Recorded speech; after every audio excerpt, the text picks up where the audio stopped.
Pada siang yang penuh berkah ini untuk melaksanakan sholat Jumat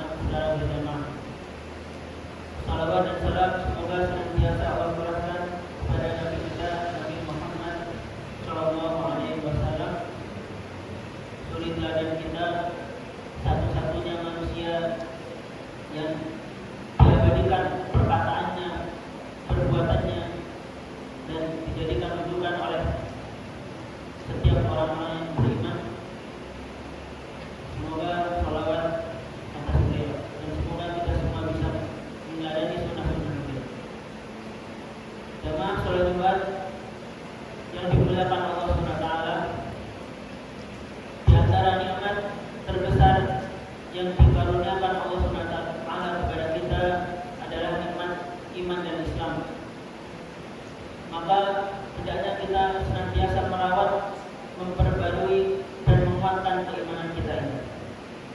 Mengapa? Karena saat ini banyak sekali isma-isma pemikiran yang sedikit demi sedikit merasuk ke dalam jiwa kaum muslimin dan melemahkan keimanan kita, baik disadari maupun tidak. Contohnya adalah pemikiran liberalisme, materialisme, sekularisme, dan lain sebagainya.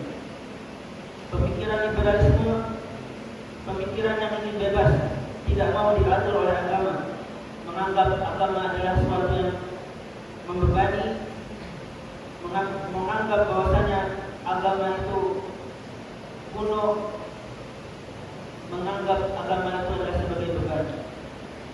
Kemudian ada juga pemikiran materialisme, pemikiran yang hanya mempercayai sesuatu yang tampak, sesuatu yang bisa diindra, tidak mempercayai sesuatu yang gaib, tidak mempercayai surga, tidak mempercayai neraka, tidak mempercayai malaikat, jin, dosa dan pahala.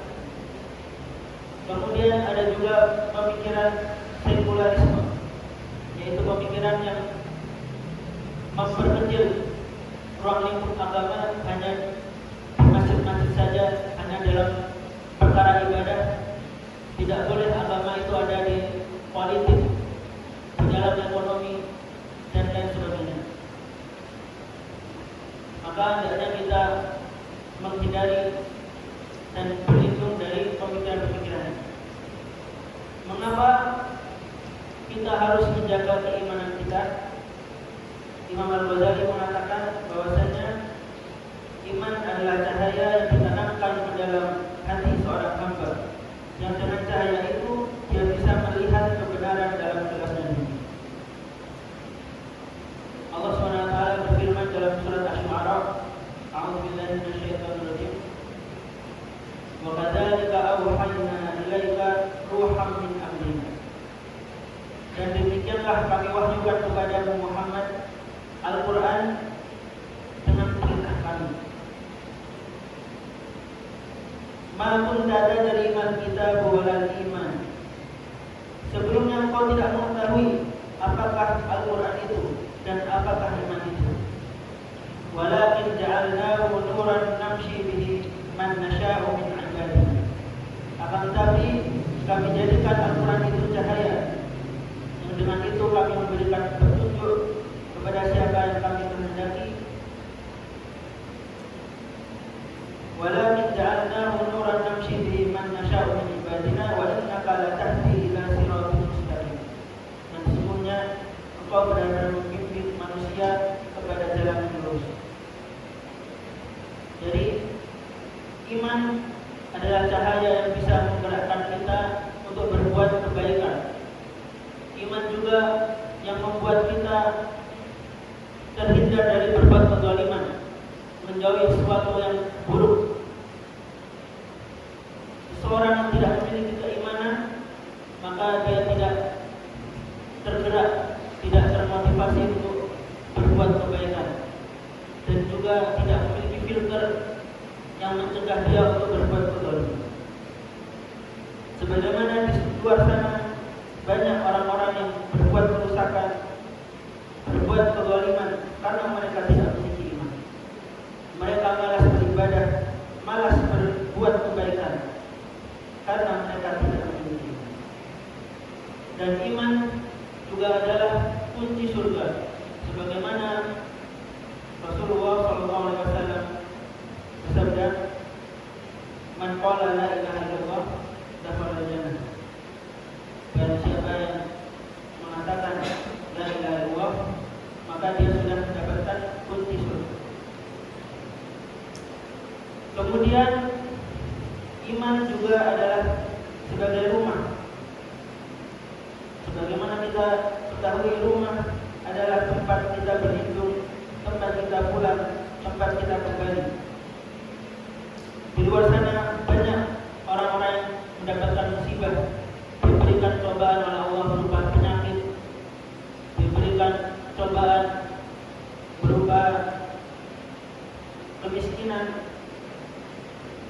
dan lain sebagainya, tetapi mereka tidak mengeluh. Mereka tetap tabah karena mereka percaya bahwasannya apa yang mereka hadapi adalah syafaat bagi mereka. Itulah yang bisa menghapuskan dosa-dosa mereka sehingga mereka bisa tabah. Sebagaimana saudara-saudara kita juga di Palestina, walaupun mereka di blokade, mereka ditinggal oleh kedua orang tuanya, oleh keluarganya yang syahid, rumah-rumah mereka dihancurkan, tetapi mereka tetap tegar karena iman menjadi rumah mereka. Karena mereka tahu arah pulang, maka jamaah yang dimuliakan Allah Subhanahu wa taala, rumah bukan hanya yang tampak sebagai bangunan yang bagus, tapi di sini bisa kita ambil pelajaran bahwasannya rumah sejati adalah yang tidak tampak tapi bisa menjadi tempat berlindung bagi hati-hati yang rapuh. Dan rumah itu adalah iman. Maka pada kesempatan mulia ini saya berwasiat, berpesan kepada khususnya diri saya pribadi dan kepada jamaah sekalian, marilah kita merawat keimanan kita, memperkuat keimanan kita, karena iman itu bisa bertambah dan bisa berkurang. Sebagaimana Rasulullah bersabda, al-iman yazidu wa yanqus, yazidu bil ta'ah wa yanqusu bil ma'siyah. Iman itu bisa berkurang dan bisa bertambah. Bertambah dengan ketaatan kepada Allah dan berkurang dengan kemaksiatan. Maka ketika kita ingin menguatkan iman kita, yang harus kita lakukan adalah memperbanyak ketaatan dan menjauhi kemaksiatan. Semoga kita semua bisa menjaga keimanan kita dan Allah melindungi kita dari pemikiran-pemikiran yang merusak keimanan, dan Allah istiqomahkan kita. Barakallahu li wa lakum fil Qur'anil azim wa nafa'ani wa iyyakum bima fihi minal ayati wa dzikril hakim wa taqabbal minni wa minkum tilawatahu innahu huwas samiul alim. Astaghfiruhu innahu huwal ghafurur rahim.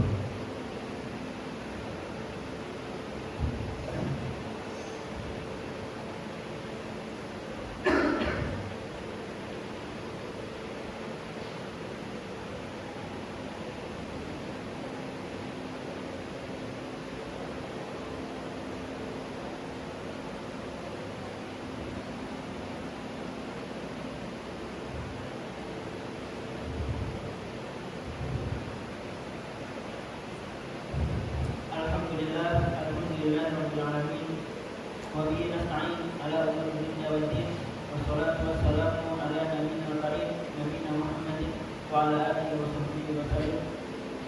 Asyhadu an la ilaha illallah wa asyhadu anna Muhammadar rasulullah. Ya ayuhan nas ittaqullaha fima amar wa tahu amma naha wa'lamu anna Allaha amarakum bi amrin bada'a fihi bi nafsihi wa sana bil malaikati bi qudsihi. وقال تعالى إن الله وملائكته يصلون على النبي يا أيها الذين آمنوا صلوا عليه وسلموا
اللهم يا مقلب القلوب ثبت قلوبنا على دينك. اللهم يا مقلب القلوب ثبت قلوبنا على طاعتك. اللهم يا مقلب القلوب ثبت قلوبنا على حفظ كتابك. اللهم لا علم لنا إلا ما علمتنا إنك أنت العليم الحكيم. فعلمنا ما ينفعنا وانفعنا بما علمتنا وزدنا علما. اللهم ارحمنا بالقرآن واجعله لنا إماما ونورا وهدى ورحمة. اللهم ذكرنا منه ما نسينا وعلمنا منه ما جهلنا وارزقنا تلاوته آناء الليل وأطراف النهار واجعله لنا حجة يا رب العالمين. ربنا هب لنا من أزواجنا وذرياتنا قرة أعين واجعلنا للمتقين إماما. ربنا اجعلنا مقيم الصلاة ومن ذريتنا ربنا وتقبل دعاء. ربنا آتنا في الدنيا حسنة وفي الآخرة حسنة وقنا عذاب النار. سبحان ربك رب العزة عما يصفون وسلام على المرسلين والحمد لله رب العالمين. عباد الله إن الله يأمر بالعدل والإحسان وإيتاء ذي القربى وينهى عن الفحشاء والمنكر والبغي يعظكم لعلكم تذكرون. فاذكروا الله العظيم يذكركم واسألوه على نعمه يؤتكم واشكروه على نعمه يزدكم ولذكر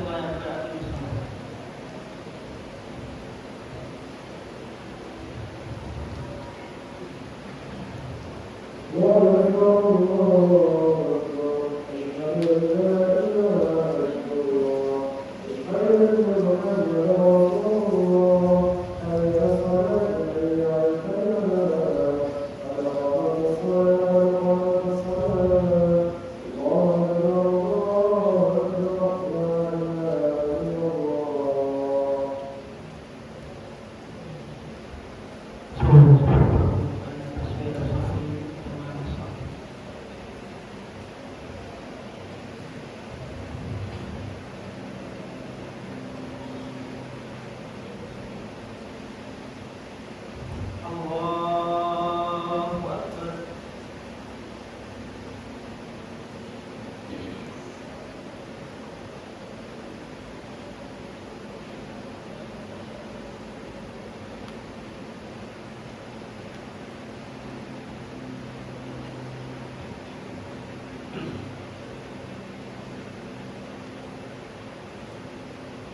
الحمد لله رب العالمين الرحمن الرحيم مالك يوم الدين إياك نعبد وإياك نستعين اهدنا الصراط المستقيم صراط الذين أنعمت عليهم غير المغضوب عليهم ولا الضالين.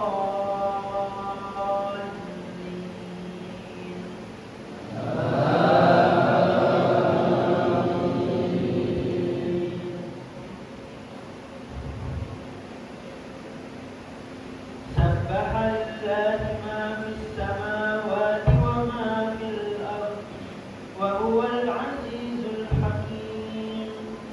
يا أيها الذين آمنوا لم تقولون ما لا تفعلون كبر مقتا عند الله أن تقولوا ما لا تفعلون.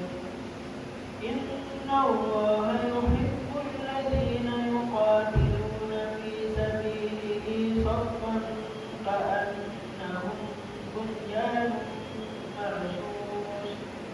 وإذ قال موسى لقومه يا قوم لم تؤذونني وقد تعلمون أني رسول الله إليكم فلما جاءوه أزاغ الله قلوبهم والله لا يهدي القوم الفاسقين.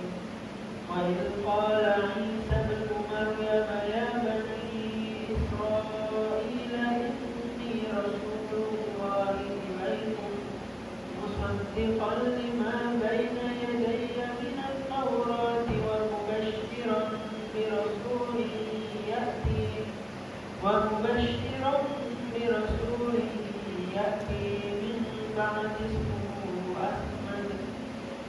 فلما جاءهم بالبينات قالوا هذا سحر مبين ومن أظلم ممن افترى على الله الكذب وهو يدعى إلى الإسلام والله لا يهدي القوم الظالمين يريدون ليطفئوا نور الله بأفواههم والله متم نوره ولو كره الكافرون هو الذي أرسل رسوله بالهدى ودين الحق ليظهره على الدين كله ولو كره المشركون الله أكبر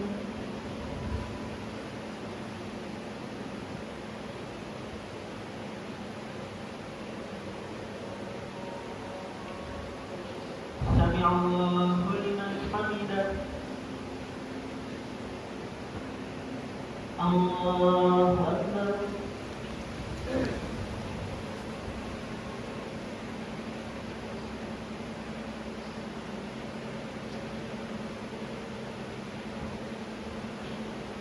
الله أكبر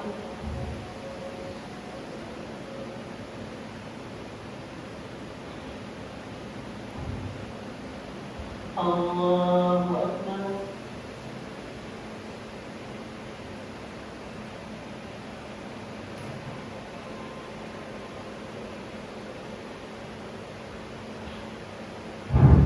الله أكبر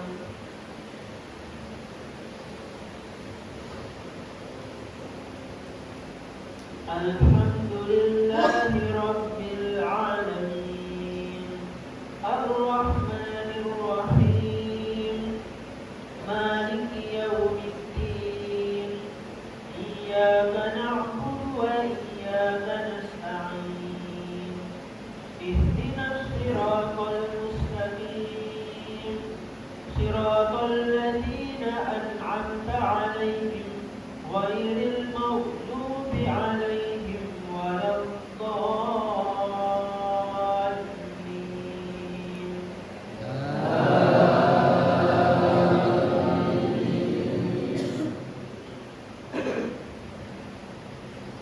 يا أيها الذين آمنوا هل أدلكم على تجارة تنجيكم من عذاب أليم تؤمنون بالله ورسوله وتجاهدون في سبيل الله بأموالكم وأنفسكم ذلكم خير لكم إن كنتم تعلمون يغفر لكم ذنوبكم ويدخلكم جنات تجري من تحتها الأنهار ومساكن طيبة في جنات عدن ذلك الفوز العظيم وأخرى تحبونها نصر من الله وفتح قريب وبشر المؤمنين يا أيها الذين آمنوا كونوا أنصار الله كما قال عيسى بن مريم للحواريين من أنصاري إلى الله قال الحواريون نحن أنصار الله فآمنت طائفة من بني إسرائيل وكفرت طائفة فأيدنا الذين آمنوا على عدوهم فأصبحوا ظاهرين الله أكبر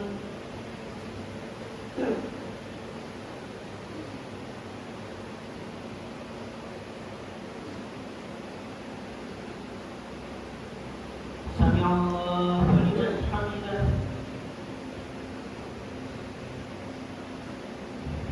الله أكبر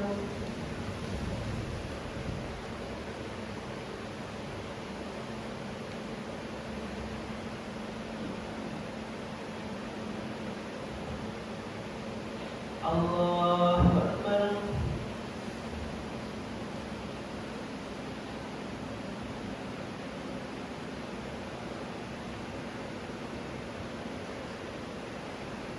Allahu Akbar.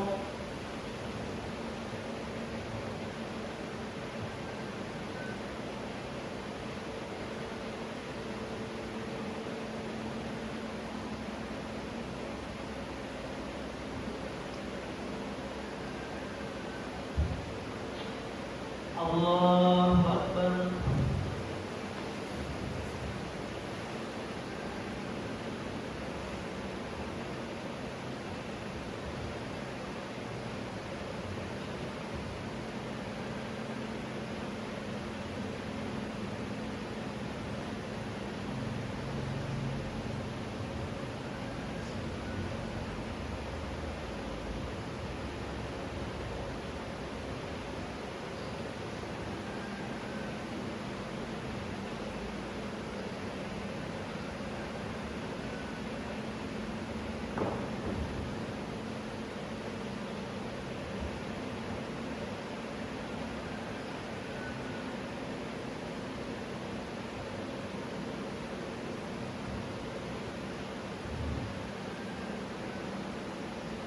Assalamualaikum warahmatullahi